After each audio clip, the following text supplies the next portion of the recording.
तुम्हाला माहिती आहे ट्रान्सफॉर्मरमध्ये हमिंग साऊंड का येतो? कारण हा क्वेश्चन बऱ्याचदा RRB जेई आणि SSC जेईच्या क्वेश्चनमध्ये देखील विचारलं जातं. आणि मी महेश भोई, माझं इलेक्ट्रिकल इंजिनिअरिंग झालं आहे आणि मी इलेक्ट्रिकल इंजिनियर असल्यामुळे भरपूर कन्सेप्ट मराठी शिकवण्याचा प्रयत्न करतो आहे. ट्रान्सफॉर्मरमध्ये हमिंग साऊंड का येतो? तर तो मॅग्नेटिक इलेक्ट्रो फिक्शनमुळे.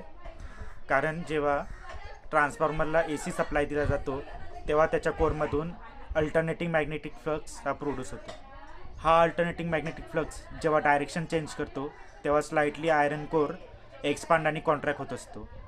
हा हमिंग साऊंड हा हमिंग साऊंड फॉल्ट नसतो, पण तो एक प्रकारचा फेनॉमिना असतो. 50 हर्ट्जच्या सप्लायमुळे 100 हर्ट्जचा हमिंग साऊंड येतो आणि त्यामुळेच हा इफेक्ट आहे. आणि यामुळेच ती हमिंग हा एक फॉल्ट नाही, तो एक फेनॉमिनच आहे. तर यालाच आपण म्हणू शकतो की ट्रान्सफॉर्मरमध्ये हमिंग येतो हा एक फॉल्ट नाही, तर तो एक फेनॉमिना असतो.